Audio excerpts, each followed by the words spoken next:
Hey there, welcome to the Growth Whisperers Podcast, where everything we talk about is helping leaders to build enduring great companies. Those are companies that last a long time and continue to get better. I'm Kevin Lawrence, and I'm here today with my co-host, Brad Giles, down under in Australia. Brad, how you doing today? G'day, Kevin. How you doing? I am doing quite good. And do you know why? Because in Australia, spring has sprung. Now, the shoots are starting to come out of the trees. The days are beginning to warm up. And that means I'm doing pretty good. But today, how are you doing? You know, I'm doing great. We got quite a busy week here with clients and some planning going on. And it's a beautiful day. It's a beautiful September in Vancouver and sunny day today. Yeah, and it was very warm, actually. It was wonderfully warm outside. So yeah, I'm damn good. Had some time off with my kids last week. Life is good. Good to hear. So what are we talking about today? Yeah, tell me, what is it that we're going to dig into today? Now, you know, we were having a chat as we were preparing for the show, and we thought, and interestingly, we both had the same idea, obviously on different, ends of the world. We probably couldn't technically get farther away from each other, but we both had the same thought. I got off a strategic call with one of my clients, and the last discussion we had is, so how do you successfully bring a new executive onto the leadership team and have them work well with everyone else? And then you had the identical thought. And that's really what we're digging into today is, these leadership teams are critical, and they're usually very harmonious. Some of them are really tight and they've been together for a long time, and you bring in a new person, it doesn't always go well. Yeah, it is. It's funny how this just popped up for both of us. I've had several of the teams that I work with, and we've had this situation where a new member is coming into the team, not necessarily for any particular reason. Like I think about one, they've got they didn't have a CFO before, and they've got a new CFO who's joined the business. Therefore, that person is joining the team as they join the business. And another situation where we'd been growing very fast, and the person, due to the success, had split the business into two separate areas, and therefore we needed to bring on new members. So there's a variety of completely legitimate reasons why you need to add new team members, but how do you really do it successfully into a leadership team so that as quick as possible, you can get that team to become high performing and trusting again? Yeah, well, I can start by telling what not to do. Please do. We've got a strategy here we call in Canada, it's called throwing them to the wolves. Just throw them in there and see what happens. And I will share two stories that tell you now, there could have been a hiring issue. There's a whole other dozen episodes we can do around hiring these very important roles, but that's not what we're talking about today. But I will tell you one where this person did not get integrated well in a country that's somewhere in between the two of us. And I remember being in a strat planning session in the room, and one of the fellow executives going,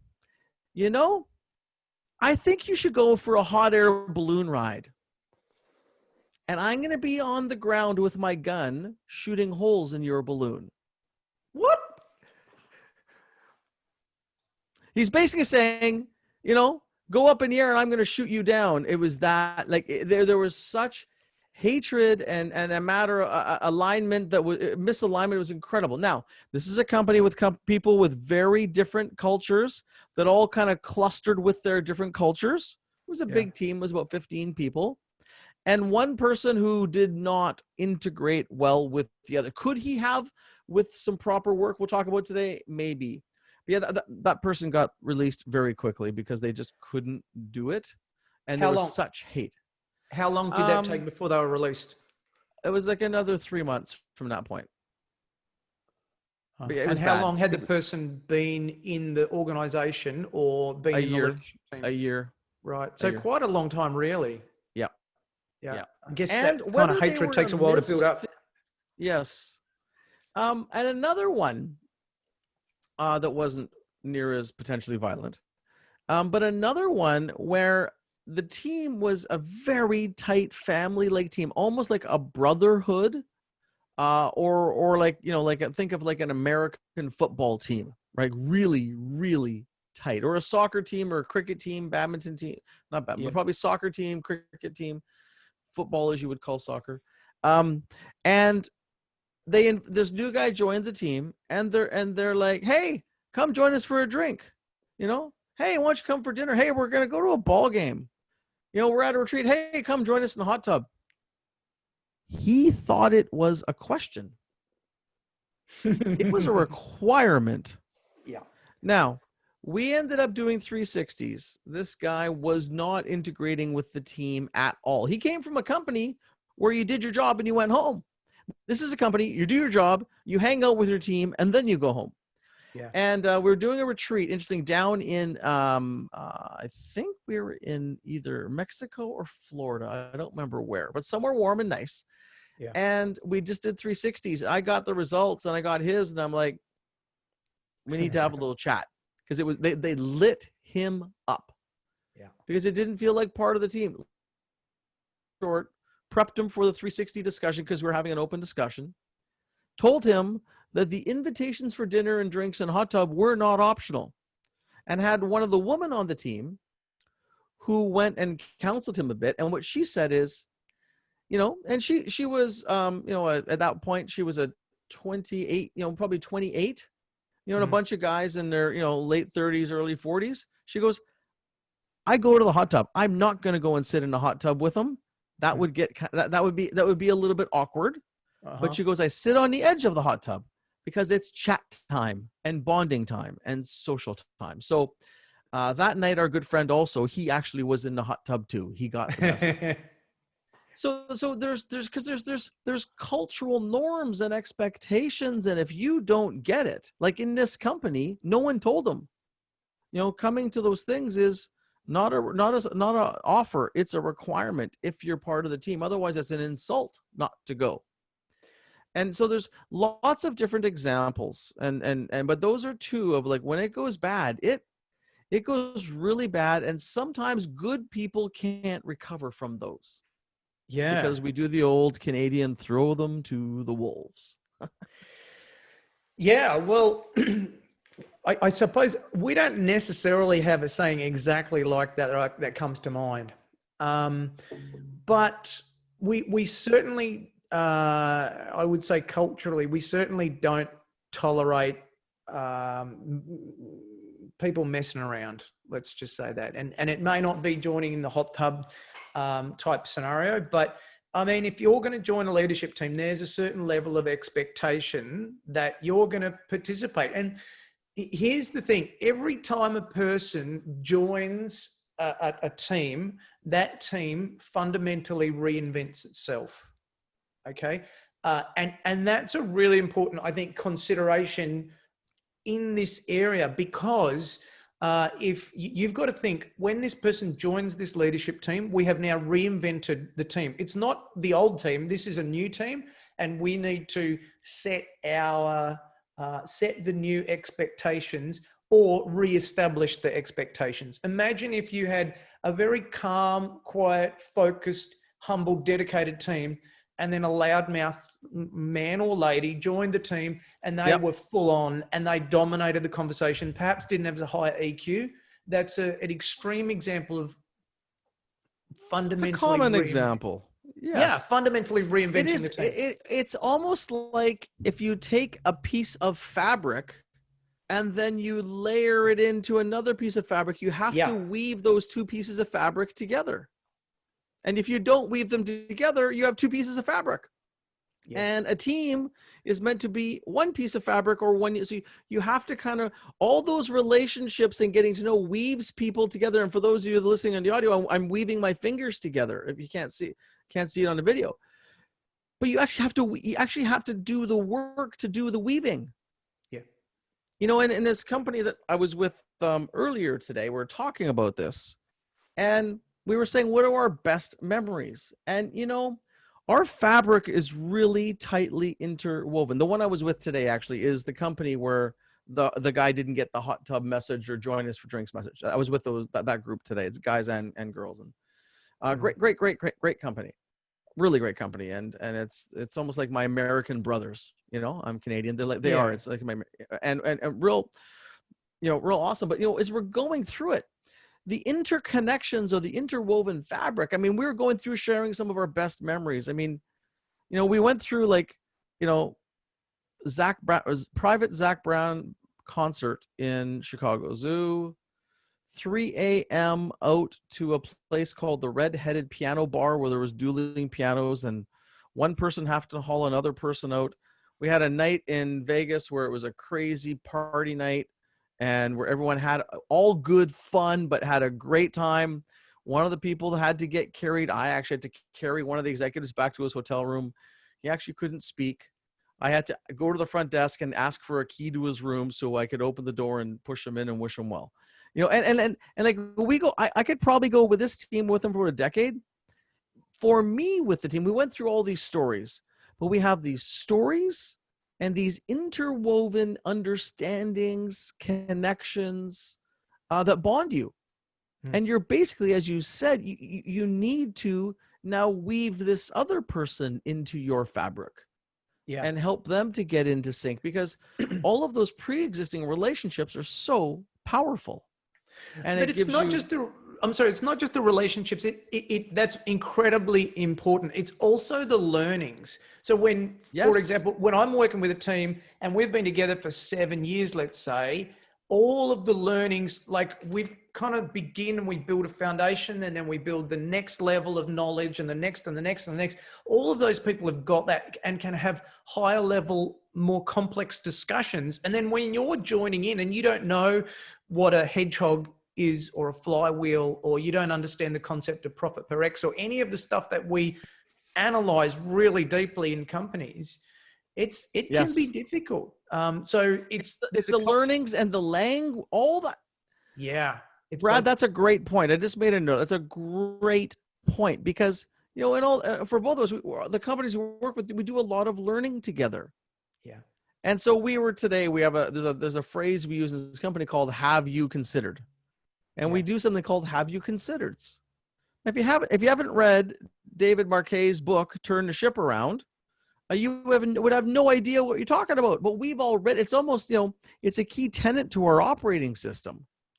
But if you haven't read the book and you don't know the thinking, you're right. So there's probably, for a lot of the teams you work with, a dozen must-read books that you better get through pretty quick to be up to speed. But I don't really read books, Kevin, is what I might hear. Excellent.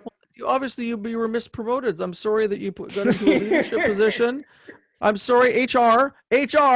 Next time, we got to make sure leaders are learners.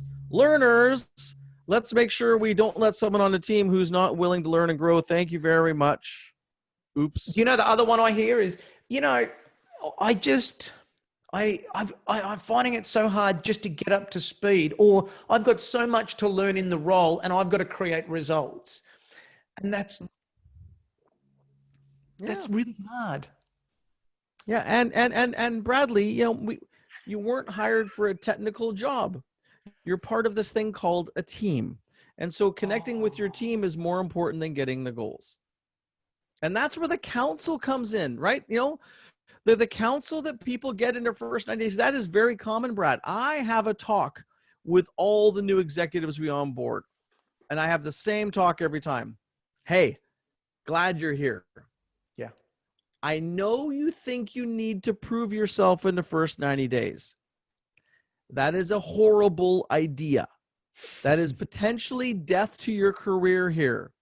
What you need to do is get to know and build relationships with the team deeply and understand the business. You should make no decisions. You should not hire, nor fire, nor promote anybody for 90 days because you don't know what the hell you're doing in our context. Even though you're a subject matter expert, you're only going to create problems for yourself and us. And by the way, hey, Mr. CEO, I'm just counseling Frank here on the fact of his 90-day plan. Please, let's be in sync. Frank, we know you're good. You don't need to prove yourself. You need to lay the foundation for the next nine years. Not don't worry about this first 90 days. I want to go back a couple of minutes to something that you said that potentially had more weight than you may have given it credit for. And that was, you've been hired not to do a technical job. Now, many of the people in these instances are either promoted into the leadership team or have got a job which is in some ways a promotion, or they're working in this kind of high discipline, fast growth environment that we typically work in for the first time. You know, they've come from either a larger, slower multinational or where they might have been a manager but not an executive. So let's just discuss that for a second. What you said there, which is you're not hired to do a technical job, you're hired to be an executive. Can you just explain that a little bit more? Sure. As an executive, your job is to bring people together and get results through those people, or help those people to get the results. Your job is not to get the results yourself. You're here to guide and mentor versus do work. That's what a leader is they know how to help the people do their best work or get the best work out of people. And so understanding the context, working well with your teammates, all those other things are critical. What you know, how smart you are in terms of technical knowledge, sometimes actually gets in the way. Yeah. And I'm sure you could add something to that, Brad, but that's, I'd love to hear what you would add to that, because I'm sure you have your own version of it. Yeah. So imagine a pyramid, and you've got at the bottom of the pyramid, no disrespect intended, frontline workers. Then you've got supervisors, then you've got managers. And then at the top of the pyramid, you've got the CEO. Managers, then leaders, then CEO, right? Frontline workers, supervisor, manager, CEO. Don't get hung up on the nomenclature. Sure. Okay. But that's how a typical chart would be. So on the left, you've got the technical knowledge, and that is CEO is, let's say, 80 to 90%. Only 10 to 20% technical knowledge. Frontline worker is 80 to 90% technical knowledge. On the right-hand side, we've got another kind of thing, which is for this, for the personality and culture requirements. Frontline worker, 10 to 20%. You could have a frontline worker with a personality bypass, and they'd have a good chance of potentially keeping their job. CEO leader, it's 80 to 90%. Of the requirements of their role is personality and culture and interpersonal stuff. It's almost like percent weighting between technical skill and EQ is kind of what I'm hearing in your model. And as the CEO, the technical skill or percentage of time they use technical skill versus EQ, it's not a direct correlation. I got the concept. Exactly. You need a little bit of technical. You need a little bit of technical. They have to be smart. And actually, the thing is, CEOs know a lot about a lot. Yeah. But they rely on people who are masters in those areas. A good CEO will know a lot about legal. Yeah. But they'll have a lawyer or a legal team who really, really is a subject matter expert. So they're very good subject matter generalists, and they're surrounded by subject matter experts for quality decisions. But I love the point you're making, is that for those people in the senior leadership jobs, it's more about EQ. They're closer to psychologists than they are technicians or technical experts. They know how, they understand people and how to get people to perform. Yeah, absolutely. So I want that would actually be a great distinction. Yeah, go on. If we look at it between technical expert and psychologist, because that's really what great leaders are in some ways. Not the therapeutic type, but more the understanding human nature very, very well. Again, that's EQ. Yeah. Sorry, go ahead, Brad. Yeah. So when I want to just give a quick tool or a simple thing that I do when someone new joins. like we would typically call the person beforehand as the external advisor and in preparation for an offsite. Yep. But when at that first, there's always the first meeting, and people are often anxious about, well, what's the expectation? And either they're thinking, I've never done one of these before, or I've done a lot of these before, and I know what I'm doing, right? And let's be fair, that may be true, but maybe we're doing it slightly different, or maybe we're doing it the same. We want people to integrate. So I typically ask a few questions, which is, what advice, how has the leadership team changed since it formed and we started working together? So it's been 4 years. So this is a question for everybody else in the room. How's the leadership team changed? And it's interesting to get those insights, and interesting for the new person to understand that. And then the second one, I think, is what advice would you give to help this person to succeed? Because there's not really any other platform or situation where they get where the sales manager gets to say to the new ops manager, look, this is what happens. And how can you make this environment work best for you? Like, how do you succeed in this environment? How, if that makes sense. Like, there's two separate questions in that last part. So yeah, just a few simple questions that are a bit of a formality when a person joins. Love it. Yeah, but it's just a different. It's a way to help them to get up to speed. But like we've already said, people say, look, here's what you got to do. You got to read this book. You got to read that book. Your learning is in that. And then they say, do the homework. You're not going to get away without doing the homework for these quarterlies. Attend the meetings, all the kind of stuff that we know that over the years these people have understood. Yeah, that's great. I really like those two questions, Brad. That really helps the team to also help bring the person into the team. That's great. I often also as well, because we have a few different educational or tools we use. I will do an overview of scaling up with a new executive, a quick one-on-one, hey, get to know you. And I will also give them my 90-day talk as part of that. But anyways, I will do often, not always, but often a one-on-one education piece on that, which will also help them get up to speed before they get into the room. What other things have you seen people do that helps to get those people in sync? And another one that I know that we do is I remind the team and this person that this team is your first team, the team you're a member on. Say, for example, as an executive, your loyalties needs to be here first, and then your team needs to be second. If your team is first, then you're going to be creating a silo, and then it's going to be a little bit challenging because you're not going to, have the alignment and be in sync with your peers. So that's one of the things. Absolutely. So just before we go to the other thing, so to clarify, yes. If you're the sales manager, the sales team should be your second team. The leadership team should be your first team. Just to clarify that, please go on. Exactly right. If you're the CFO, the executive team is your primary loyalty, and your secondary loyalty is the controllers or whoever reports to you. Yes, absolutely. The other thing is we often have team norms, or a team behavior, or a team code of conduct. And if it's already developed, we'll bring it out. Hopefully we don't have to dust it off too much. It's still being used, and share it with the person. And then just have an open discussion. Hey, anything we would change or tweak?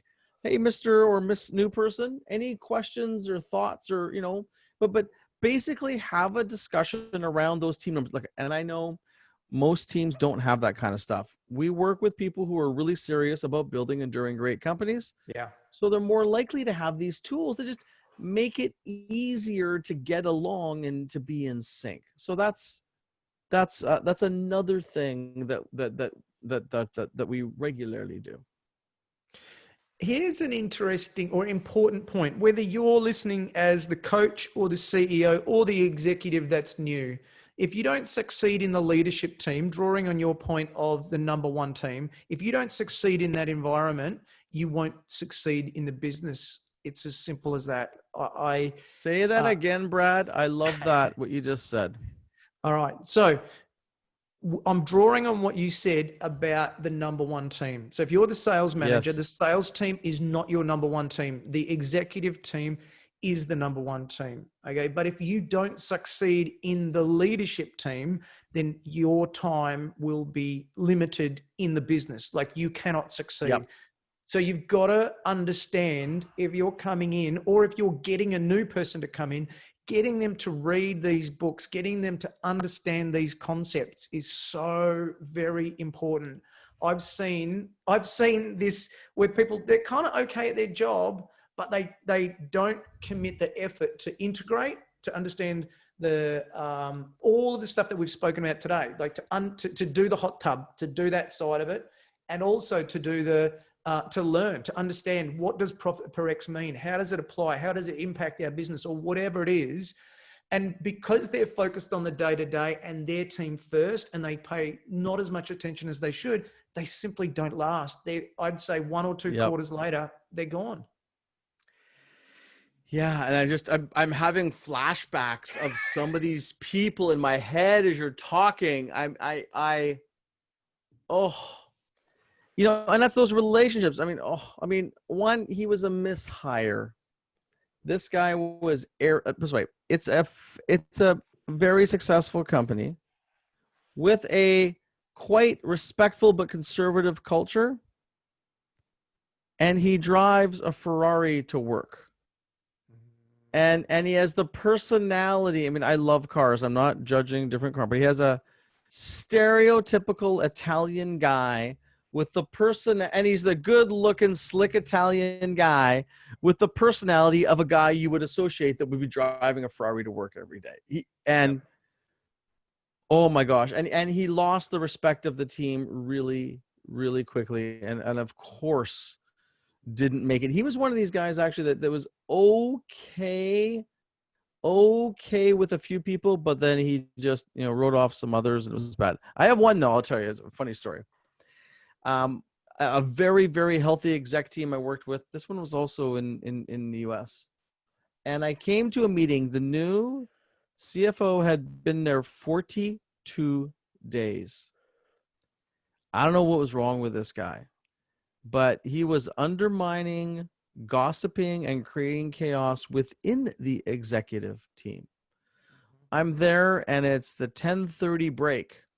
I haven't had a chance to say anything. I heard a few rumblings. I go to the CEO. I said, do we fire him at lunch, or do we wait till the end of the day, or maybe tomorrow? And he's like, yeah, I know. I can see it. Day 42, he had already killed his career at the company. He was trying too hard. He wasn't being transparent. I think he had a good intent, trying to hustle too fast, but we waited. We fired him the next day. We didn't fire him that day. Yeah. It was bad. And unfortunately, it was a little bit of a throw them to the wolves culture at this company. Yeah. The strong will survive. Insanely smart group of people. So that was, could we have onboarded them? Could the company have, got them up to sync more? Probably. Although he did get a real test of what it takes to be on that team. That's a really important point that you make there. And as you know, I'm writing a book about onboarding at the moment, spending a lot of time in there. Don't want to dig too deep into that, but the point that you made is quite important, because when we look back at someone who's left the business in an inappropriate short amount of time, we say, you know what, that person wasn't a good fit.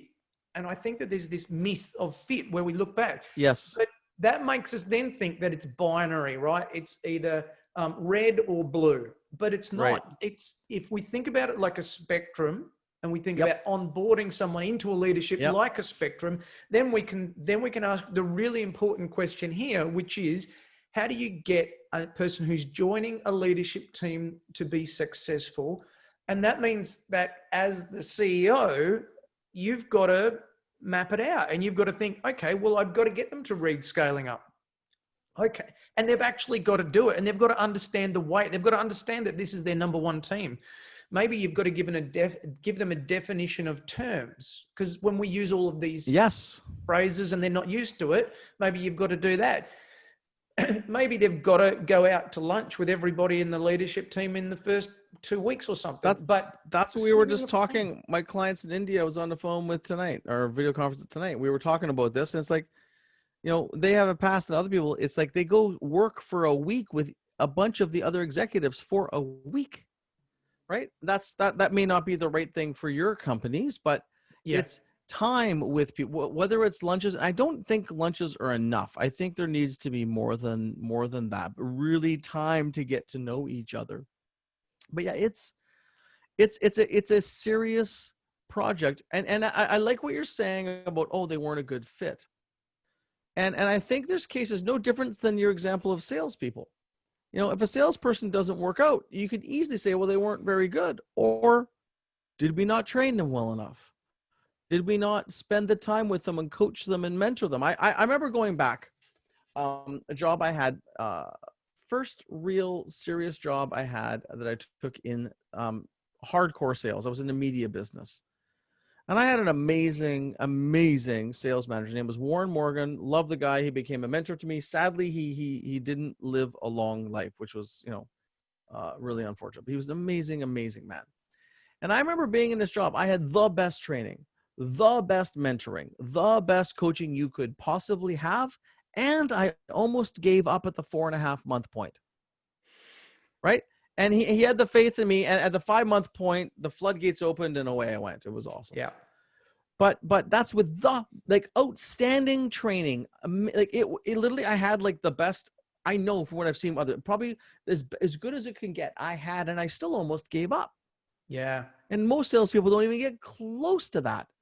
And I think if we take that same thinking and layer it over an executive joining a team, or a leader joining a leadership team, there needs to be some rigor in our responsibility is to have some rigor in that direction. Otherwise, there's going to be people that could have made it and didn't. Now, and there's all the reasons why we don't do it. It is massive cost, and it's not fair to them. But it's almost like, I'm getting a little bit crazy with my metaphors here, but it's like, if you're going to decide to have a third child, you need to have a plan of how you're going to take care of it if there's only 2 of you to take care of it in the house, right? You got to really be thinking of, there's a commitment required for that to happen. And, and I guess the point that we're really making here today, Brad, is that all too often we kind of just throw them to the wolves. Good luck. Yeah. And it will work sometimes. You got the perfect person. It'll probably work out. They're smart enough to figure it out. But that's a lazy excuse. I'm sorry, that's a lazy excuse, because that's the lazy CEO says, you know what, if they're good, they'll fit into this leadership team. And then that comes back to binary thinking, which it's not. What if they're 86% good? Yes. 87 is the difference. Exactly. And if 87% is the pass or fail mark to make it, there's those people that could be between 79 and 86 that you're going to lose. You're going to lose good people, no different than salespeople without any training. And that's exactly it. The no-brainers will make it, but the other good ones won't, which goes back into, why do we do 360s, provide feedback, all this other stuff? It's for those ones that are kind of on the cusp but aren't quite there. Yeah. They're not in that 90% and up. They need a little extra help. And I think that's what this is about, is setting everybody up to win, not the people who will just naturally figure it out. That is the key thing, especially when there's some weird dynamics in the company. And there's a great saying is that if you've put more than 2 people into a job that have failed, it might not be the people. And I remember, and I'm going to keep this real generic to protect the innocent, but I had a company that I worked with for more than a decade. It was one of a group I worked with, one that I worked with, and people kept failing in this one role. It was a digital role in a bricks and mortar business. They kept failing. And I will tell you, there were 3 people in that job who I like. To this day, if they called, I'm going to answer and talk to them. I really like them. Two of them I still actually communicate with. Two of the three. There might have been four. But there was dynamics in that company that if you didn't build the right relationships with the right people in the right way, it wasn't ever going to work. And that's more of a company issue than a person issue. And that's a whole other challenge. So let's go back to hiring. We both believe in this. Believe is the wrong word. We both use this top grading methodology, and the outcome or the objective of the top grading methodology is that, excuse me, is that you have 90% chance of getting an A player. So effectively, I've done that a misjustice. You've got a 90% chance of getting an A player through the top grading process. So you eliminate the people who aren't going to be A players in your organization. So therefore, if you use that concept, 10% of the people who join won't be A players or may not fit.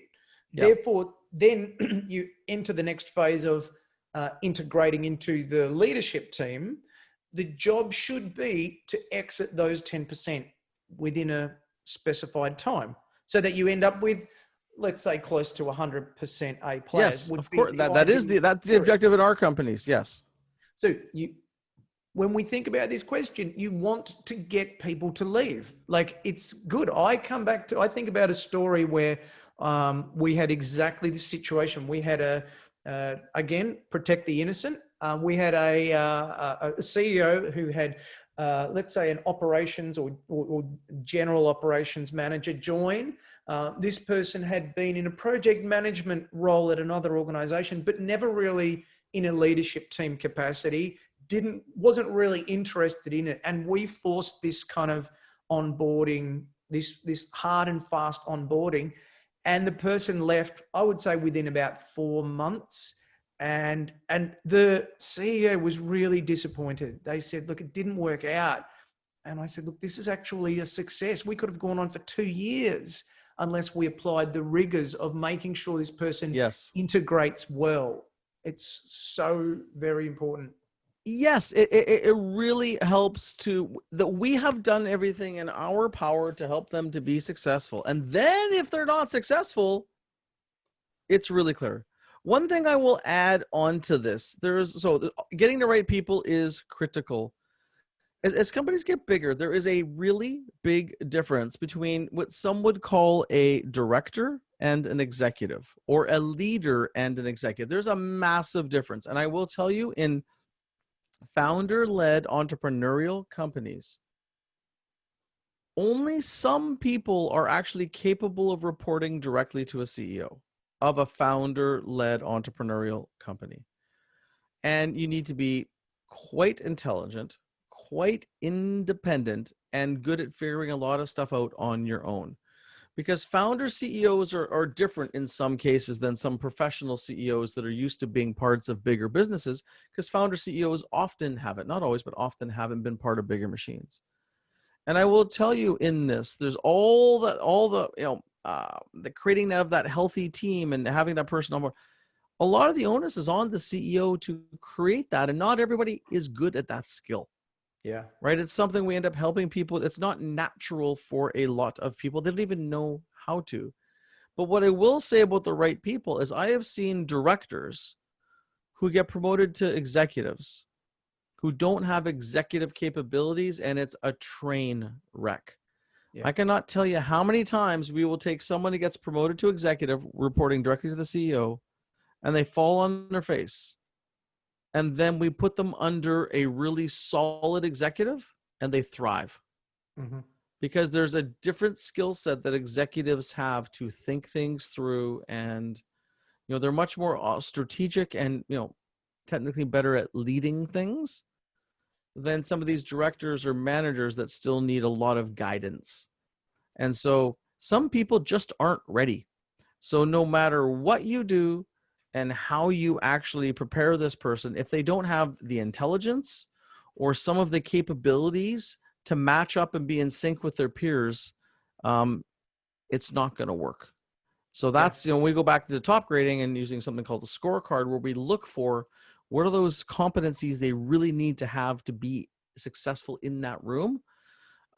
It's pretty critical, because all that other stuff, if you're still the wrong person, all that other stuff doesn't work. It won't make you successful. Yeah, absolutely. But it's got to be viewed as a win as well. Like if the person doesn't work and we get them out early of the leadership team, and we protect the integrity of a high performing leadership team, like that's a win. It's not necessarily only a fail. Like the processes work. Because if the best you can get is probably 90% chance of putting an A player into those roles, and those roles need A players. Yeah. You got to call the 10. You gotta. And the idea is ideally you want to do it in the most humane way possible. So let's kind of summarize this. The main thing we're saying here today is that you can have excellent people, but when you bring them onto a leadership team, whether it's a new person coming in or an existing person moving up, if you've confirmed and for sure they have all the skills and competencies to do their job well, it's still our job, your job, someone's job, to give them the right guidance, resources, and structure to really deeply connect with that team, so that then things can happen quickly and smoothly, and they can have great, robust debates, and it doesn't turn into some backstabbing political battle. Absolutely. Yeah. And we've got to know that this is someone's job. It's not just going to happen. If you want to have a better chance of having someone successfully integrated into the leadership team, there's work to be done. There's jobs to be done by, predominantly the CEO, to make sure that has the best chance of success, which is what we all want. Yes. Excellent. Well, thanks for listening, everyone. This has been the Growth Whisperers podcast. I'm Brad Giles, and joined, as always, by my co-host, Kevin Lawrence. You can find me at evolutionpartners.com.au, and you can find Kevin at lawrenceandco.com. Well, thanks for listening, everyone. Have a great week. Have an awesome one. See you soon.